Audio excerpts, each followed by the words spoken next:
So we'll get to that. The way we do our slate on a weekly basis, so we play the game that we've created called CLG Pick Em, powered by East Coast Dice. So essentially, have you played along this season, Dan? Yeah. Have you checked it out? Yeah, I followed along a little bit. Earlier in the year, I was checking it out more. I hardly ever do like the pick. I pick every game every week on my pod, but that's the extent of my pick 'em. Okay.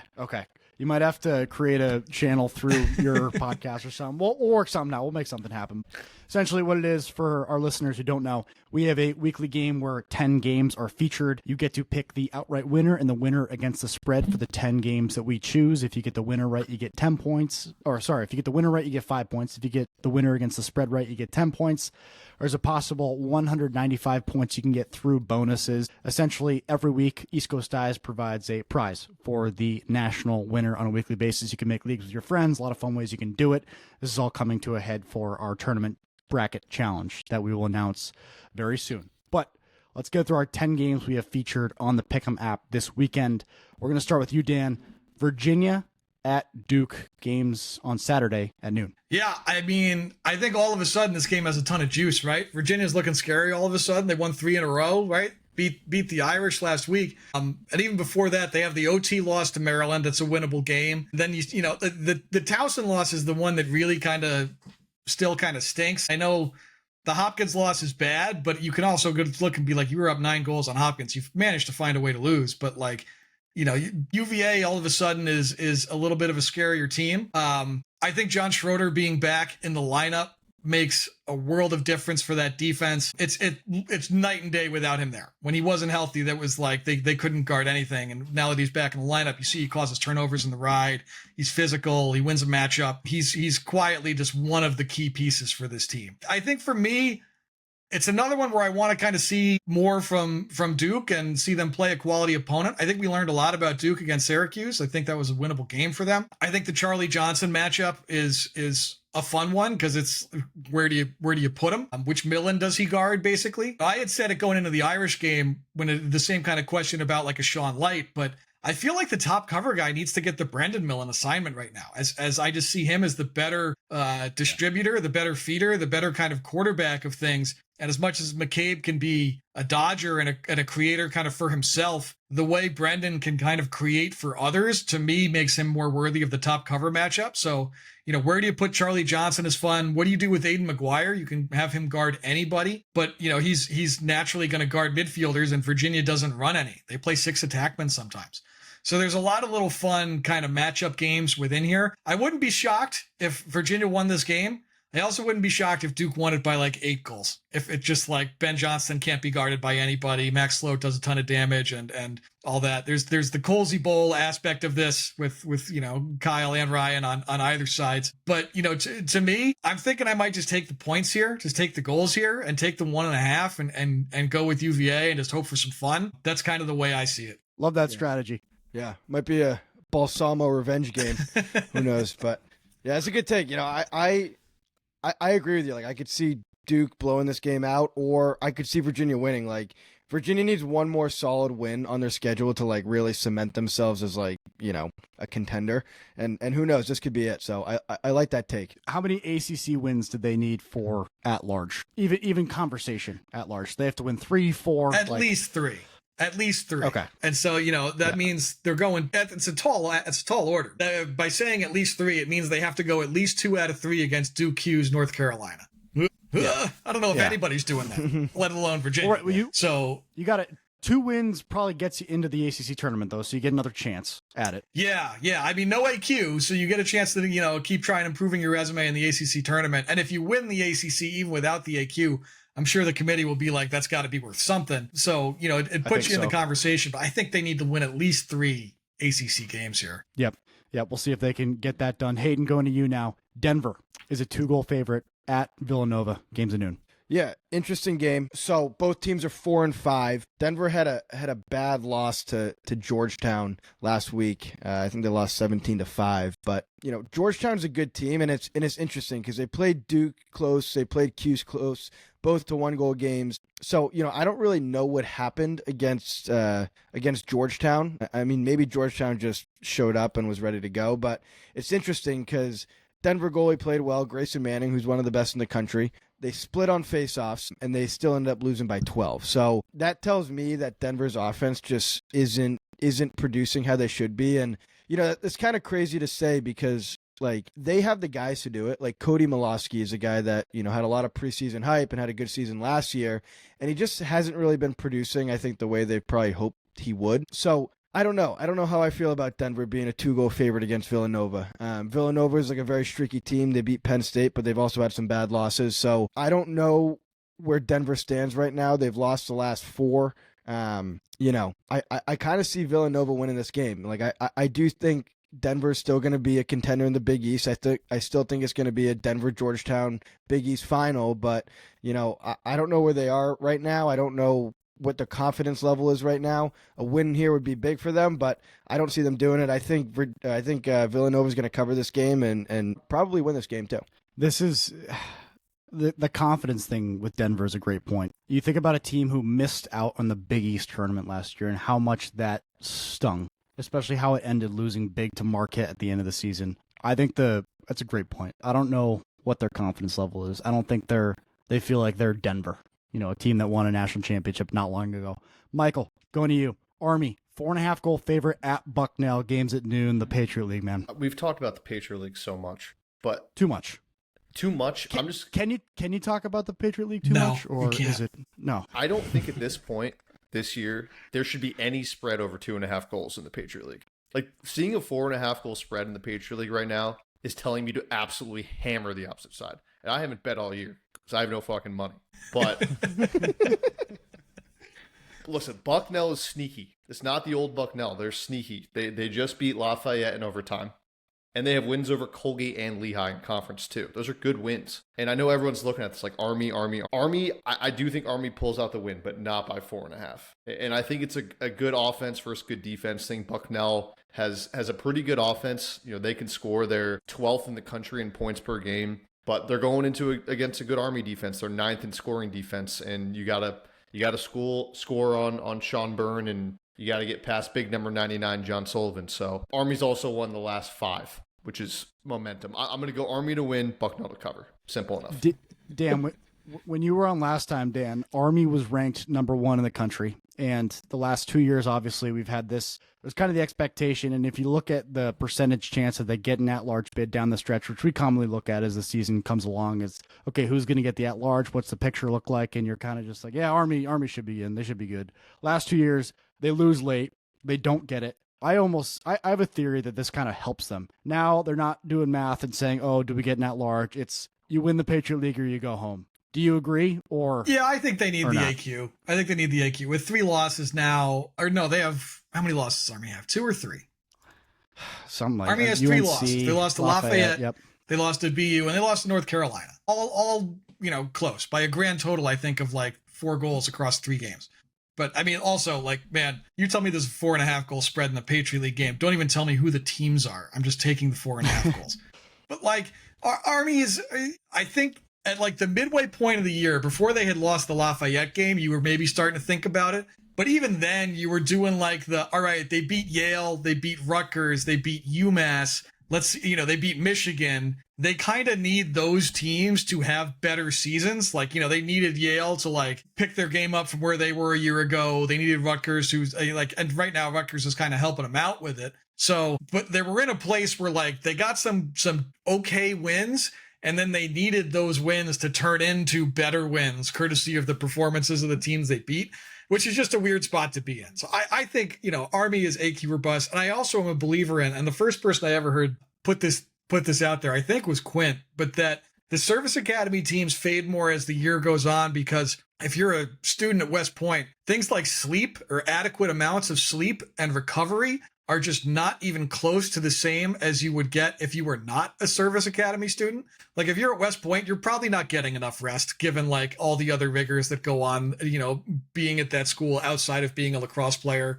You've got the academics, but you've got all like, the officer training stuff going on too. Adequately getting your body right on a week-to-week basis is just a lot harder for service academy kids, which would explain why sometimes they tend to fade later in seasons. But I think Army, yeah, They need to win the Patriot League. The Patriot League is going to wind up being a one bid league, and that one bid I think could go to any one of like 8 different teams right now. Yeah, that's exciting. I love the Patriot It's League. the best. We talk about it. We talk about it too much.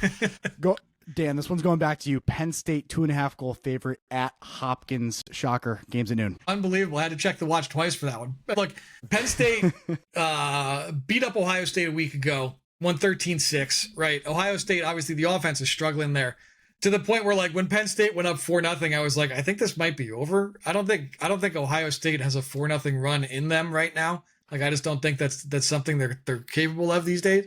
But Penn State's been getting it done without Hunter Aquino for a lot of time now. You know, arguably their top offensive weapon, not in the lineup and still getting it done. I think Iantuono is an awesome freshman. The freshmen kind of all over the college lacrosse landscape this year have been really, really electric. I think they're, Preston Hawkins in net, again, freshman goalie usually is going to make people a little bit concerned, but I think you see him make fewer freshman mistakes every week, and his play has been a lot better lately. With Hopkins, I feel like I've just seen them give things away a little too often for me to trust them in any situation right now. Like I went down I saw them play Syracuse at Homewood, and they were blowing clears at the beginning of that game like it was preseason. Like it was like we haven't practiced this yet. And I think you saw Hopkins last week against Rutgers like snatch defeat from the jaws of victory in that game, right? They're running the clock out and they just sail a pass out of bounds that didn't need to be thrown in the first place. And before you know it, Rutgers is going the other way and we're in overtime and game over. So I think I just see some of this situational stuff from Hopkins that's just not sharp. And I also see that, when Collison isn't doing a ton for them, when he's not doing a lot of damage on the score sheet, that they can really struggle. And I think, you'll see Alex Ross delete somebody for Penn State. Alex Ross is playing for a Schmeiser Award, I think, at this point. He's been that good. So to me, I feel like this is an easy one for Penn State. I know they've had some weird games. The Villanova loss is the one people point to, is like, how in the world did that happen? It happened because they played in Haluba Hall. And if they play a game in that venue, then it's a grain of salt the rest of the season. Those games just don't count. It's a black hole in there. Nobody knows what's going to happen. So those games I tend not to think as much about. The Navy loss is a little more alarming, but I think Penn State is, I told you a few minutes ago, I consider them as like a Final Four caliber team. So I think this is one where they could roll. So I'm all over Penn State minus 2.5 here. Wow. Hopkins, man. It's just they're so close, but so far at the same time, demoralizing loss. Demoralizing. You forget because of the highlight on the Rutgers side to go from GLE to we're talking obviously about the game last weekend, to go from whistle blows out of a timeout, GLE up the field, goal. You forget about what happened to get us to that point, which was just a pass thrown out of bounds that didn't even need to be thrown. I can't even remember who threw it, and even if I did remember, I wouldn't put him on blast. But just run, dude. Just run. Just keep running along the end line. And if you're gonna lose it, roll it into the corner and bail. Sailing a pass like that, I was like, what are we doing? But when you play at Hopkins, though, you're gonna get called out when you do shit like that. So that's why I went to Hobart. Hayden, back to the Patriot League. BU at Loyola, games at noon. Yep, another Patriot League game. BU is 5-4. Loyola is 6-4. Both teams are 3-1 in the Patriot League. This is a interesting game. Like, two interesting teams. Both teams have played tough schedules. Both teams are talented. Both teams have great coaching staffs. Loyola was a team we talked about early on with Justin Ward joining their coaching staff. Like, we really thought that he was going to be a guy who was just going to uplift their offense, and he has done that to a degree, especially based off how they've been the last couple of years. But I like BU winning this game. I think BU's a team we don't talk about a whole lot, but they play a good schedule. I think their coaching staff is great. I think they just really instill this gritty culture there with Jack Rowlett and Ryan Poley, and then also Mike Morgan, who was the former Merrimack coach who joined the staff this year. I like the way BU plays. I think on last week's episode, when they beat Army, that BU Army game, BU was a grittier team, which is, not a thing that you would normally say when BU plays Army. Army's the definition of grit. And I think BU's a really gritty team. Timmy Shanahan, a guy well, Dan, he's a stud, and he really carries that offense. So I like BU winning this game. I think these are two teams that are going to be in the Patriot League tournament. And it's a matchup that could happen again in the near future. But I like BU winning this one and kind of cementing themselves at the top of the Patriot League for at least another week. Yeah, I don't have a spread because we're in Boston, so we can't see it. But I'd be interested. I'd say BU's maybe a goal and a half, 2.5. It's Dan, 2.5. I got a can help question. you out there. Okay. Thank you. It's BU minus Thank you. 2.5 is the spread. Dan, Timmy Shanahan, right? Like he's a Connecticut public school guy. Is Sort of. It's a Fairfield is- prep guy. okay, it doesn't really count, but sort of. Is he like? Do you see him taking a similar career path as like Chris Gray?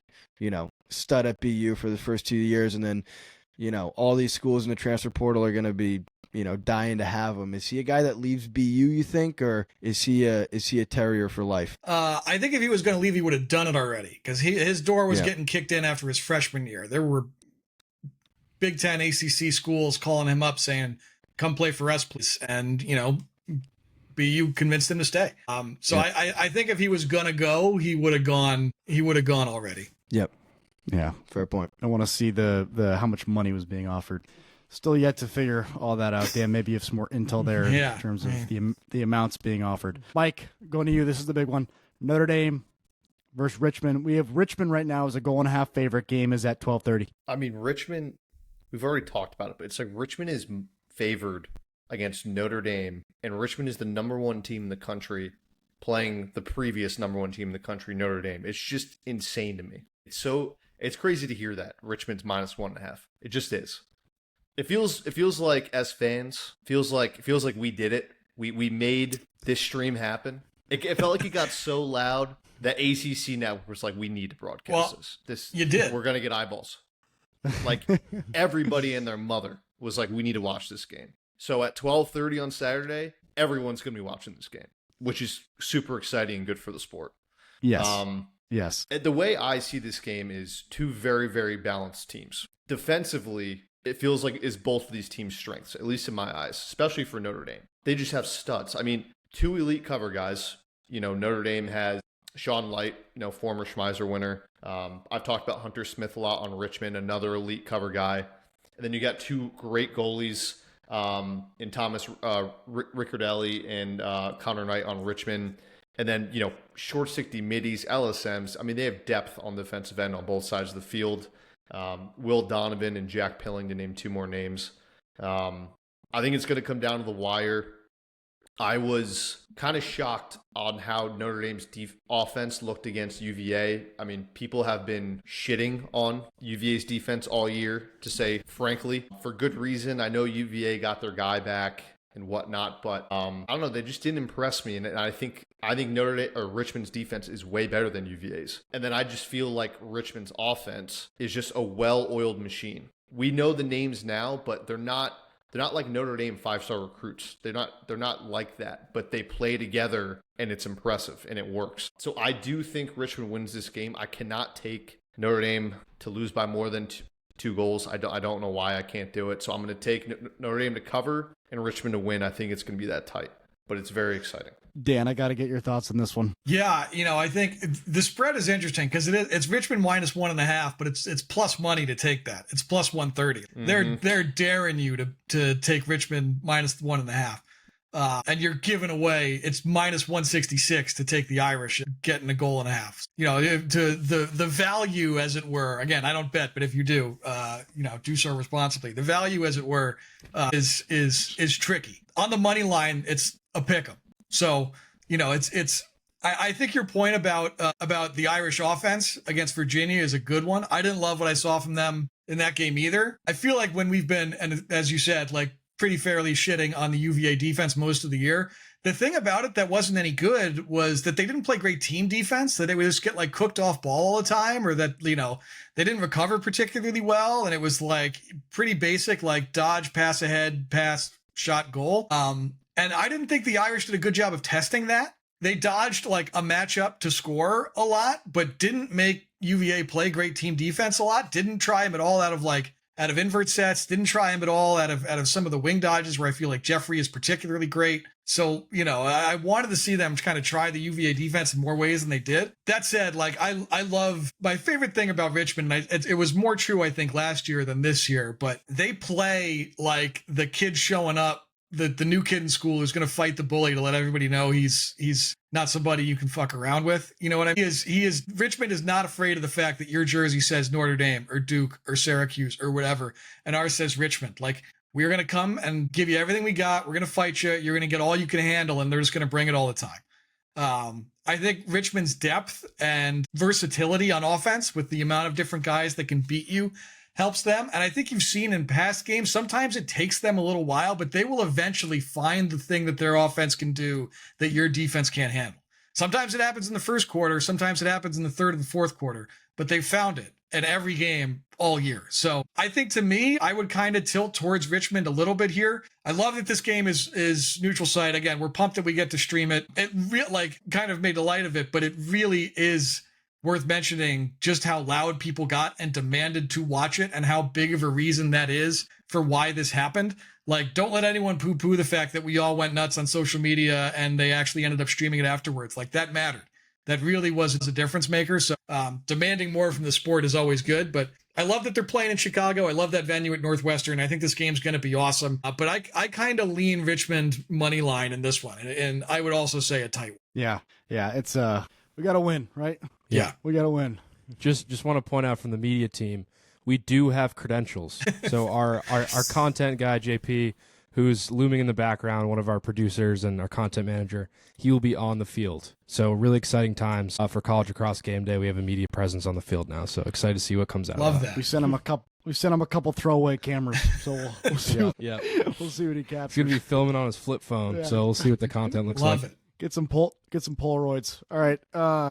Next, we have 4 games left. Let's do this, Dan. Going back to you. This is a big game, and let's not let the Notre Dame Richmond game, put a cloud over the rest of the beautiful slate that we do have, and we've already covered. But Syracuse at UNC, Tar Heels are a goal and a half favorite. Game is at 2:00. I think this is a fun one. I think if you watched Carolina last week, you should be alarmed. You know what I mean? Like, Owen Duffy with 7 goals, but really, Brady Wambach just completely broke that game. Completely wrecked the game. Like, he changed everything about it by himself. It was so unfair that Harvard was out of that game early and with no means to get back in it because of just how good Wambach was. And so I immediately, with that in mind, start looking at the face-off spot where I say, Q's has Johnny Mullen, who's a good face-off guy, against some of the best in the country this year. He's about kind of 50-50-ish with Henry Dodge. He was 50% against Duke a week ago.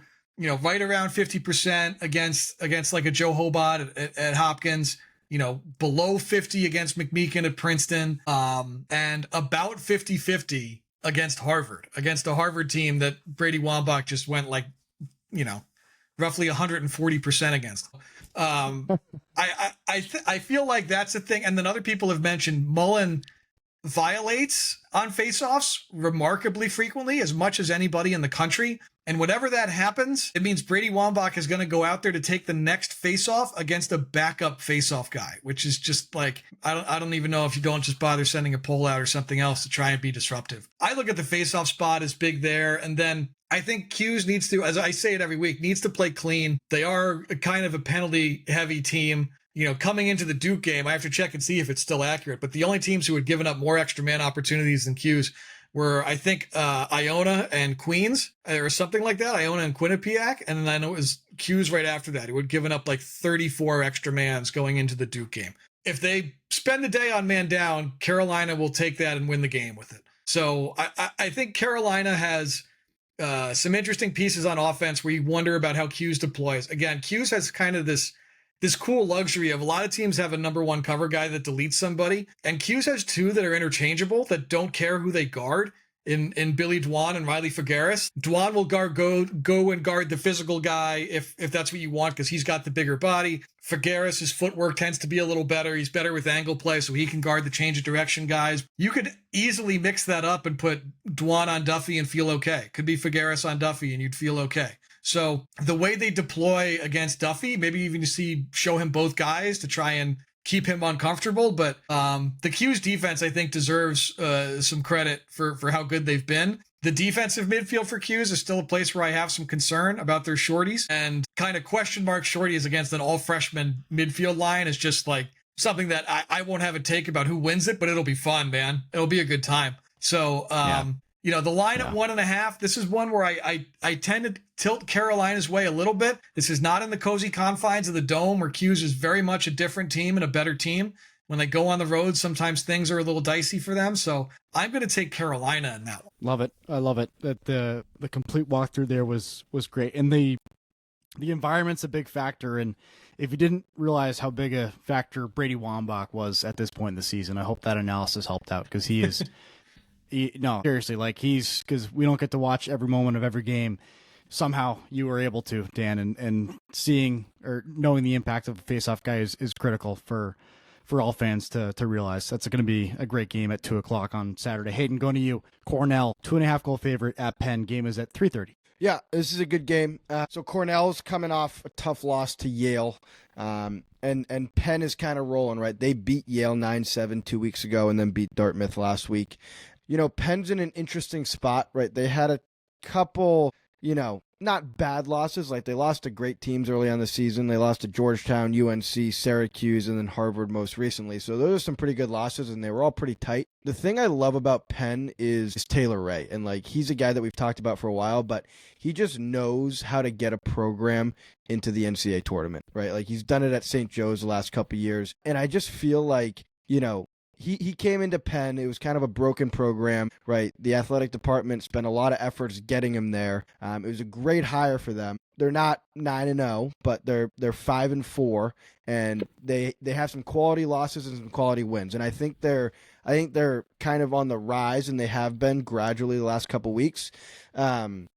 So just looking at Penn's schedule, right? They have Cornell, Princeton, and Brown left. They're currently 2-1 in the Ivy League. I think they have to win 2 of those next 3. I think they beat Brown, and then they either have to beat Cornell or Princeton. And they get Cornell at home this week, coming off a loss. And, I think they win this game. I mean, it's crazy to say, but, I think Penn is certainly capable of winning this game. Right, if you go back in history, the last 9 games, Penn has won 6 of them, and that's including last year when Cornell won the national championship. They lost to Cornell that year, but in the last 10 years or so, Penn has kind of owned this matchup. So this is a hot take. This is kind of like my Rutgers beating Hopkins pick last week, but I think Penn's going to beat Cornell and get themselves into the Ivy League tournament and potentially even be playing in May.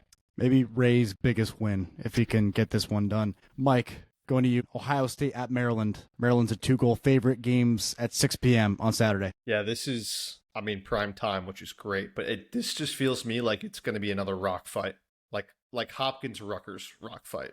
Big Ten, low scoring, body blows. Like that. That's the type of game this feels like. Ohio State's offense has just been struggling, to say the least. Maryland's offense hasn't been that great either. They both have great defenses, but the tipping point here is Maryland's offense, especially last week against Michigan, who we've all spoken about has not been great. They showed some life, specifically Spanos, who's wearing the number 1 this year. I think he had 8 goals, which, he really wasn't that much of a presence. I know he was banged up and whatnot, but Hayden, you mentioned it. Prior to that, Leo Johnson was getting all the attention. And that was kind of seemed to be their offense. So if you get Spanos back in that mix, he's scoring 8 goals. Now you got 2 guys you really got to pay attention to, and it starts to open things up for other guys in the offense. I think that's what's going to separate in this game. Both defenses are great. They've been talked about a lot this year for good reason.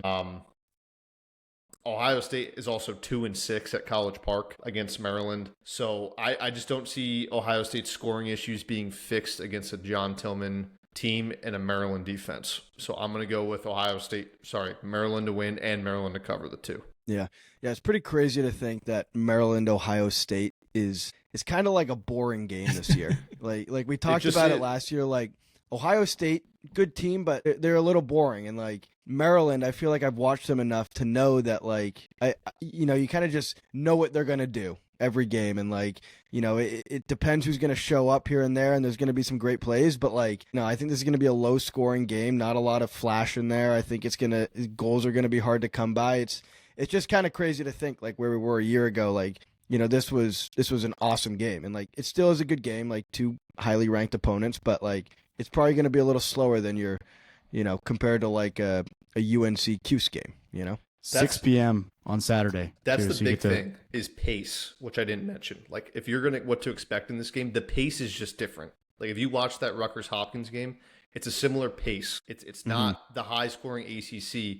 For somebody like me who's a traditionalist and loves defense, I like watching these games, and it's prime time too. Big Ten clash, but it's just expect the pace to be slower, and the possession, the time possession, and these long streaks of no scoring or just not few and far between. Yes. That's all. Dan, I got a quick question for you on Maryland. I don't know if you watched the game last week, but there was a lot of course, stuff on social media about Mark Dixon kind of going after Leo Johnson and kind of being on him about like trash talking and all that. What's your stance on that? Like, do you think that's acceptable, or like?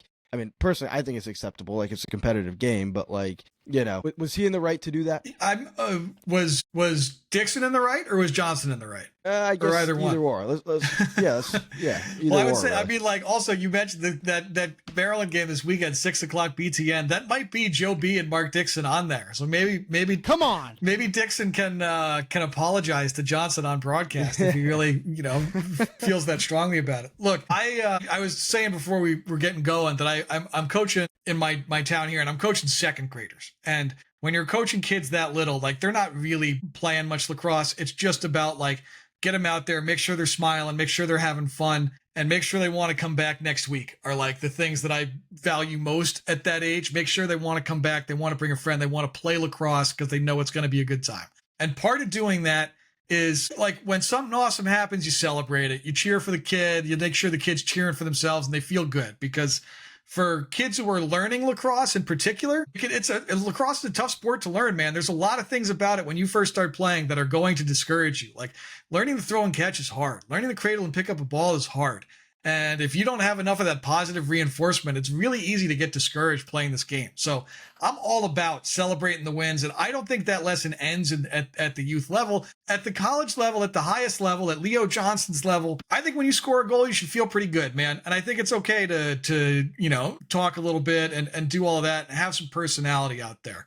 I make the same kind of analogy as in football. I think it was a Bill Belichick thing where it was like, yeah, I want my guys to celebrate touchdowns and do all that. These guys spend an entire week working and game planning and practicing to find like the most minuscule edge of an advantage somewhere on the field that they can turn into a goal. And if they manage to actually do it in the game and turn that edge into a goal, I want them to feel really good about how hard they worked to get to that point where they said, I found something where I can have an edge and I can score.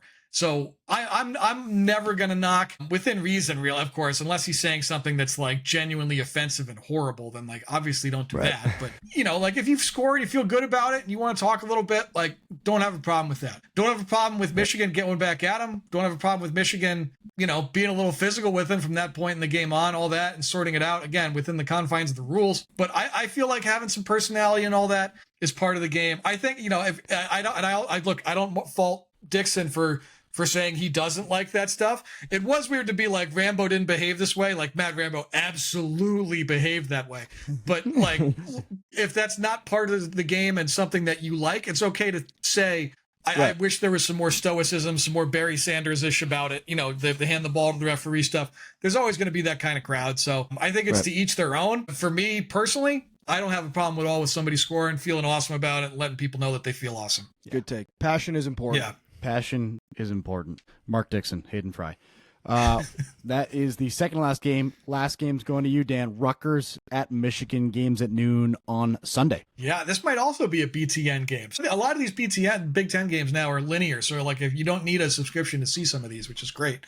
I love it. I love it so much. I love it. YouTube TV has all of it too. We have YouTube TV. Free shout for YouTube TV. Yeah. I feel like we've had no problems with Big Ten since we've had this package. So good job switching from Comcast. I'll let you go, Dan. Sorry. Look, Rutgers is coming off a hell of a juice win over Hopkins. Again, I framed it the other way before, but a snatched victory from the jaws of defeat for Rutgers in that game. You needed the 17-yard, 16-yard, whatever it was, bouncer to go to force OT and then score on a rebound to win it. But just like, if we're being honest and we're being candid, the Rutgers offense is not great. It's Colin Curdilla's got 6 defenders watching him at all times, and then they're just daring the other guys to do anything. And it can be sometimes tough to find the other guys able to do a lot. Aiello, I think, has been banged up. You're seeing Younger Kiss more on offense as like a true like throwback, do everything midfielder, which is super fun, but maybe not an indication to me that their offense is in the healthiest spot. That said, man, Michigan was 3-0 on February 10th, and they have not won a game since. They currently are 3-7, and it's been, tough sled. They're in a year where they're rebuilding a little bit. They've got a lot of, young guys on offense who are promising players and stars of the future types. Some great Connecticut talent out there with guys like Luke Shanahan, guys like Adam Udell. But that's a team that's, learning a lot about what it means to play these Big Ten games, some of these high level games that they've played. I don't think that I don't think Michigan's going to win this game. I didn't see what the line was. But there's definitely a version of this game where I pick Michigan to cover just because the Rutgers offense has been so bad. Like they run it up on St. John's, they run it up on Bellarmine, but like 5 goals against Ohio State, the 9 that really very easily could have just been 7 against Hopkins. They had 9 against Princeton, but I think half of them came in the fourth quarter when the game was over because Princeton had 20 after 3 quarters. It's like, you put up 11 on Hofstra. Like you couldn't do better than that against Hofstra. I just don't see an offense out there that I think has been consistent and been great. So with the right spread, I'm on Michigan here in a game where it's just an ugly one and it's low scoring. I would bet the total for this is pretty low, but it would be tough for me to think Rutgers actually loses the game.